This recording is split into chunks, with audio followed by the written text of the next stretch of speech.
Welcome back to Going Beyond. Thank you so much for joining us. I have a very interesting person here in the studio. Her name is Dr. Arathi Arun. She's a dentist by profession, but that's where the story just begins. She's a champion powerlifter. She's won 5 gold medals at the Commonwealth Games and 4 gold medals and 1 silver at the Asian Games. I'm going to let her tell us her story. Thank you so much, Arti, for being here with us today. Thank you for having me. I appreciate you very much that you've come in here because I know that you're a busy dentist, of course. But let me talk about the powerlifting. When did that begin? How did you get into it? Powerlifting, to be very honest, I did not know there was even a game called powerlifting. It's a sport. Only after the delivery of my second kid, when I went to the gym to reduce the extra kilos which I put on, that's where I saw, a lot of men were lifting very heavy weights. And I was so amazed to see, how they able to lift such big weights when they did not have big muscles like bodybuilders. So when I asked my trainer there, the first thing he told me is, "Madam, you cannot do it because you're a woman." And he said, "You're married, you have kids." That makes you so angry when they start by saying that. Insulted. I felt so insulted. And, I told him, why is that a woman cannot do any sport? Then I said, okay, I'll show you what a woman can do. And that's where my journey started. Right. My gosh, it's been quite a journey. I mean, 5 gold medals at the Commonwealth Games and then the Asian Games and this award here sitting right here in our studio and all your medals here. I mean, what a journey. What a journey. You must have been so persistent in what you were doing, Arti. Yes. Nothing comes easy. You have to be really hardworking, disciplined, and you should never give up. That is one thing that will make a lot of difference. Right. But how did you manage it? Why you still carried on being a dentist, I'm presuming. Yes. So where was the time to do this and have 2 kids and do everything else? It's quite amazing. To be very honest, it was not easy, and I think if you're passionate about something, you'll definitely make time for it. Right. So morning was clinic time, evening was family time, and in between, I tried to fit in powerlifting. Amazing to think that you did so much. Now, you had a bit of a mishap, really, and I would say it's not just a bit of a mishap when you hurt yourself and you had to have surgery. Let's hear about that because that must have been extremely hard for you to take. That is an incident which really shook me. It was just 20 days before my Asian championship, and I was everybody knows I'm a national record holder. I was getting ready to create a record on an international platform. The record there was 190 kg. I had already lifted 200 kgs 2 times in the gym. Wow. So I won't say I was confident, I was overconfident that I'm going to go create a record this time. But just 20 days before the championship, I was training in the gym. When the rod slipped, it fell on my right hand. My humerus bone split into 2. And I was immediately rushed to the hospital where they did an emergency surgery. I still have a plate which extends from my shoulder to elbow with 12 screws. Did that then put an end to your training and your powerlifting career? See, after the surgery, everybody, they said my powerlifting journey is over. Even the doctors said you have to retire from sport because they said it'll be very difficult, to lift with a plate in hand. And I was very determined. I didn't want to give up. So I had to start everything from the scratch. Initially, I started lifting with light weights with a bamboo stick. Then I went to lift little heavy with a rod. And 9 months later, there was a competition in district, which I participated. And I won gold in district. That's just so amazing. Do you think you'll go back to it one day? Definitely. Really? Yeah. That's amazing. You have so much determination. You really are an example sitting here in front of me. But you've also done refereeing and other things as well, right? Tell me about that, Arti. See, powerlifting is a male-dominating sport and you don't find many women coming forward for it because they have this wrong idea within them. I always keep telling them strength has no gender, no age. So just go for it. There is no discrimination between a male or a woman in sports. But still, when it comes to lifting weights, women think twice before entering this field. Right. So there were no women referees from Tamil Nadu. So I thought I'll take that role. So I stepped in, I wrote an exam, I passed, and I'm the first women Tamil Nadu powerlifting national referee, category 1. That's wonderful. Now, how do you see it when you see yourself as a referee and a performer yourself? Is it easy to be a referee then, or is it easier to be a referee because you are actually an athlete yourself? See, being an athlete and then getting into the referee, you get to understand the mentality of the player. You know where they're going wrong, where things can go wrong. You'll be able to judge the situation much better. But all said and done, being the judge, I prefer to be a player. Are there a lot of women in powerlifting? See, now there is a lot of exposure coming and people are coming forward and taking up the sport. But when I started, there was just a handful of players, and now there is a lot of awareness going around, and I hope people are getting inspired by me and coming forward too. You have been the trailblazer, really, haven't you? Thank you so much. What about your daughter? You have one daughter who's in 12th standard. Would you like her to be a powerlifter? Definitely. I always kept telling her, no, she should take up the sport. But her interests are different. I don't force, because sports is something that has to come naturally, or you have to develop that interest. You cannot force and put somebody in a game. Right. So I just left her do the way things. So Arti, tell me, do you have any other athletes in your own circle, in your family, or among your friends? There must have been some impetus, there must have been some inspiration along the way for you. I come from a doctor family, and a lot of my relatives are into different professions, but I don't have a single person in sports. So everything was new for me, and I had to start from scratch. So it was a new, different journey which I took up. Right. Do you still do refereeing? Yes, I do. How often does that happen? See, we have 2 national championship every year, and we do have an international championship, Asian championship, which comes up. So this is how the system goes. Okay, so you're the only woman referee in Tamil Nadu. Yes. Have you got any other women referees in India? Tell me. Yeah, we definitely do have women referees from India, but in Tamil Nadu there was none. So I started representing my state. It's just too amazing for words to think of all that you have done. How does it blend with your current very busy schedule, I'm sure, as a dentist? In fact, I'm delighted that you actually managed to come here today. I thought you ran away from your patients. But how do you manage the dentistry part of it along with all these other interests? The biggest advantage is my husband is also a dentist. So sometimes I'm not able to attend the cases. He takes over my appointments. So that's how we are able to manage. Right. What is your specialty in the dentistry area? I'm a dental surgeon. Oh, you are a surgeon. Yes. So you must spend hours in surgery, all the time.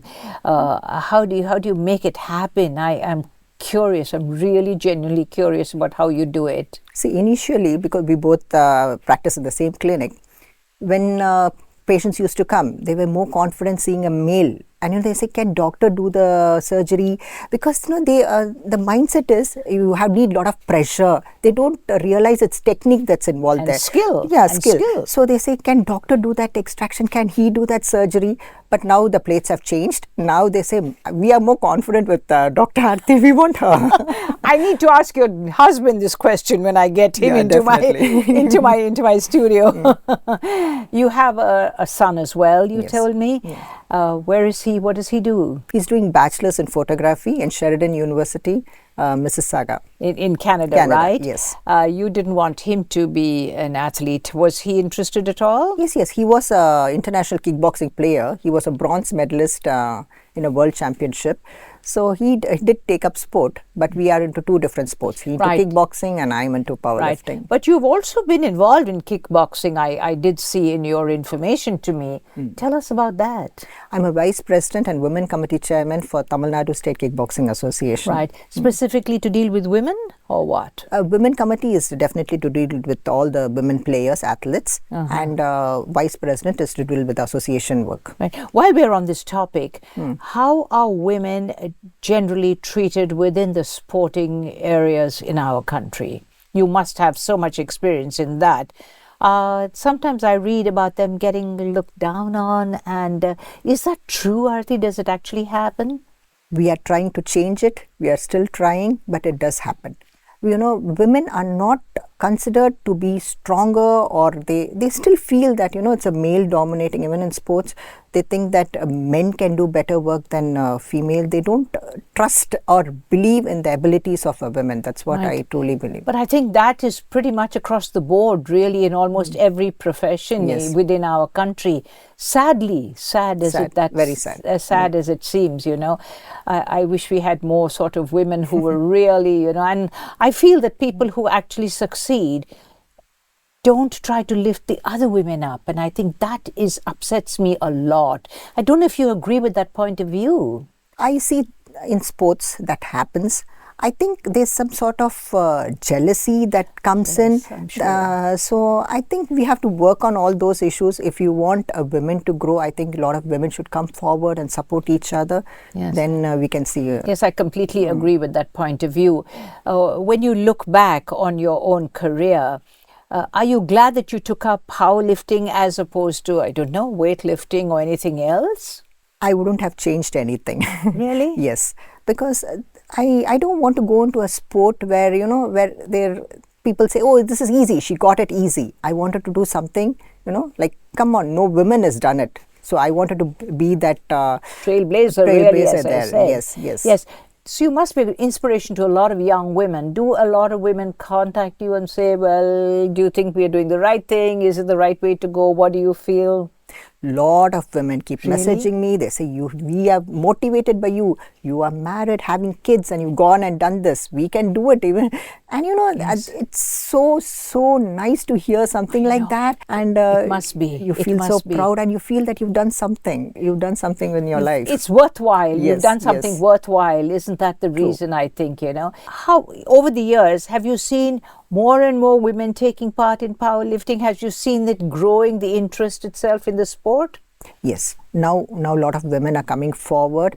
I just want to tell all these girls who are, want to take the sport, remember that strength has no gender, no age. So just come forward, and you have to know, they have to be bold enough to break the stereotype, challenge the stereotype. Right. But of course, that depends very much on the family upbringing. Don't you think that that's very important, of how a parent may nurture and encourage a girl to do certain things?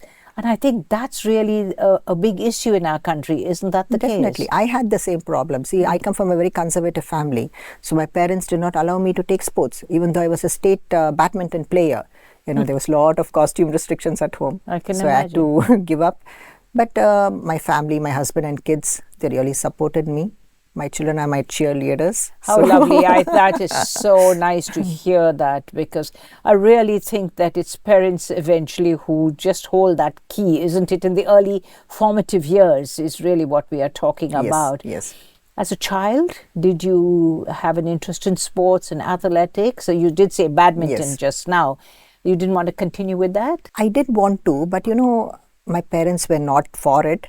So like a good child, I obeyed, I listened to them. Maybe we're too obedient. I know. Nowadays, you can't expect that from the children now. They have their own question us. They question us, but we never questioned our parents. That is so true, I'll bet your daughter's not going to do what you want her to do. Definitely. I wanted her to get into sports, and she said no. I like to be away from sports. Oh wow! So, you've had it. I don't think you're going to win that one, right? I know.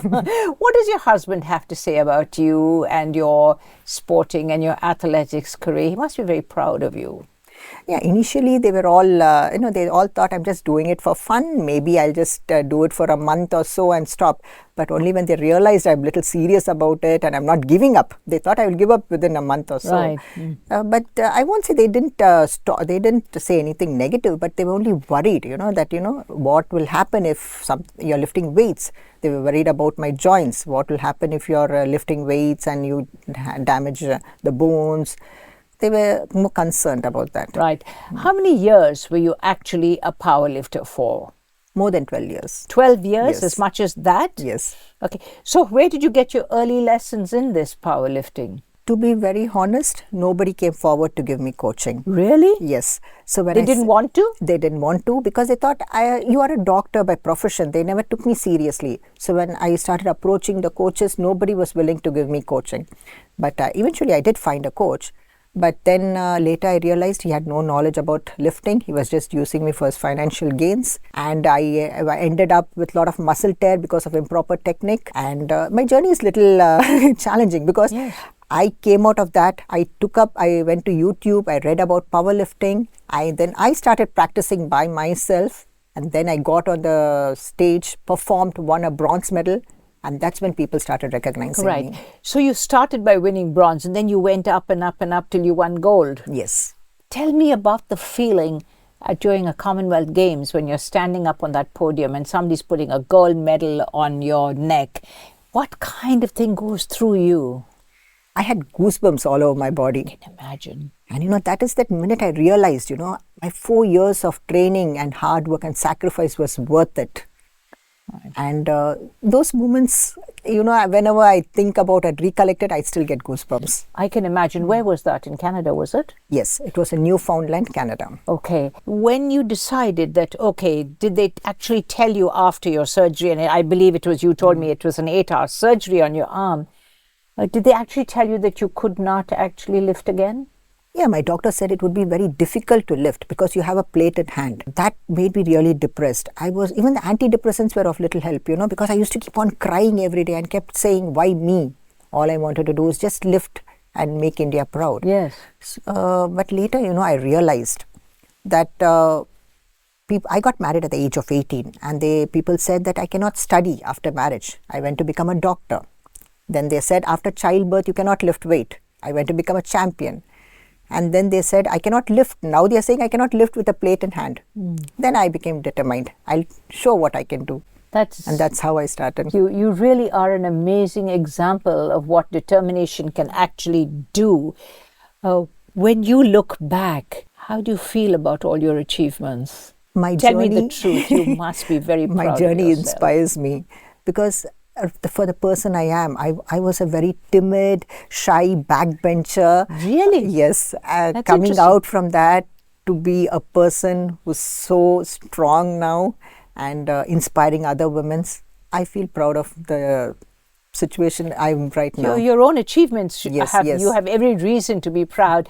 What about your parents? What was their reaction when you actually ended up with all of this silverware and goldware? They were very proud. Very proud, yes. They couldn't have thought that you would get this far, could they? Yeah, they still think me as a very timid, shy person, and for them this was like a shock. They said, okay. That's really wonderful. Your son, is he into, you did say that he's into kickboxing, right? You didn't decide to do kickboxing. No, I did try kickboxing, but they always say, your sport will call you. And really? Yes. Is that what they say? Yeah. So I think powerlifting was my sport, and that's where I had to be. Right. Because there's so much to choose from in terms of sport. I mean, there are just so many disciplines that you could have actually gone to. Yes. But you chose powerlifting, right? What about the younger women who'd worked or trained alongside you? Have they risen to the same heights that you have? They're still trying. And definitely they will succeed one day. Do you go to every powerlifting competition that takes place anywhere? I try to be present there, but sometimes because of work, because of my other appointments, I'm not able to make for all the competitions, but I do. Tell me, as a referee, how easy is it to be a referee? Because you have to be obviously a judge of other people who are performing the very sport that you have excelled in. How easy is it to do that? See, you'll be able to judge the mistakes more better because you've already been there. So I think it is quite easy. It was not difficult for me because I had already been a player, and coming from a player to being a referee, it was. I've always been very curious about sometimes when you see an athlete or a performer in any sport being angry with a referee, being angry with a judge, or do you find that happens at all in powerlifting? Every time. Really? Yes, every time. What happens is when they are performing, they feel that they're giving their best. But as a referee, you sit there and you see their mistakes. They don't see their mistakes. Okay. So they come and fight, saying Do that they? they always say we are correct. So that it always happens in all the sport. So there's no real then. I'm saying a lack of discipline here then. No, I won't call it lack of discipline. See, everybody wants to win. So everybody is in that race. So they don't want that lift to go wrong. So they are very conscious about what is happening around. So they try their luck with the referee to see if they'll just give it a clear pass. Have you ever thought of coaching people in your sport? Yeah, I do online coaching for. That's interesting. I do online coaching for women because some women cannot make time to go to the gym. So they like to do some fitness at home. So I do teach them. Some people have even bought some rods and weights at home, and they train at home.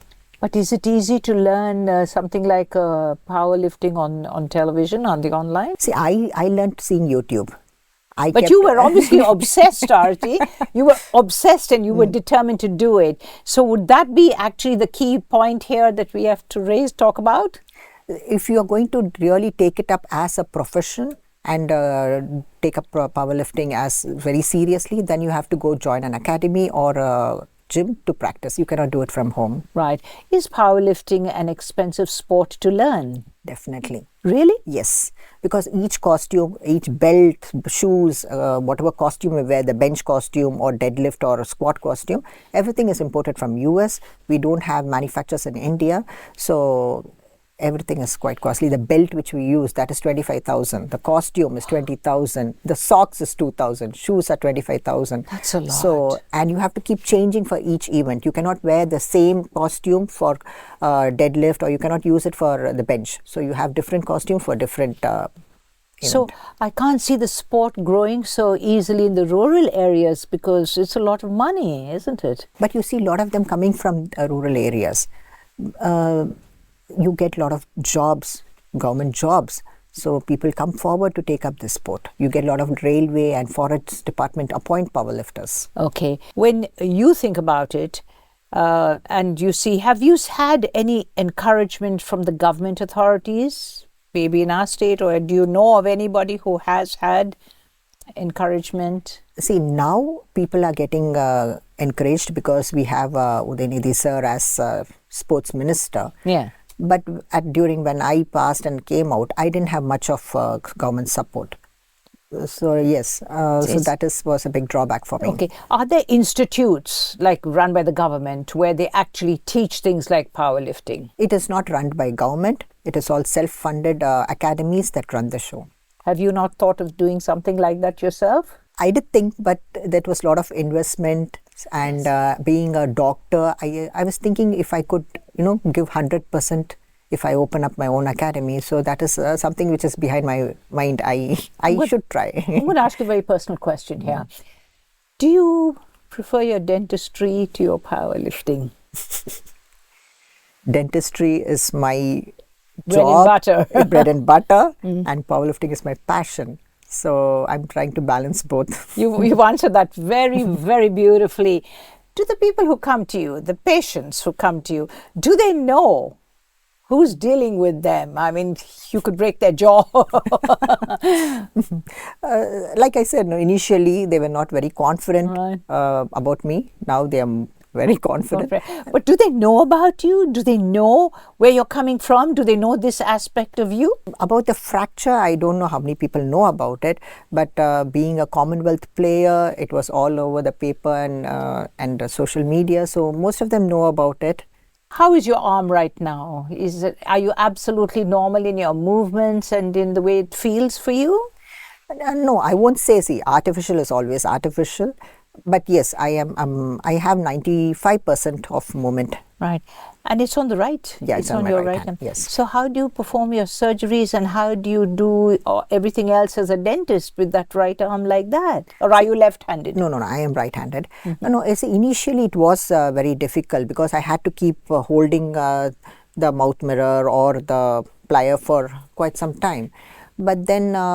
I think now it's okay now. I'm perfectly fine now. It's amazing. I cannot believe what I'm dealing with here.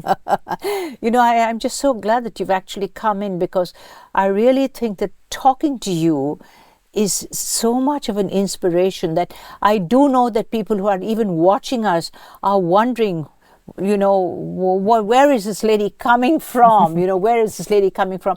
Your children must be extremely proud of you and what you've done and what you've achieved. Yes.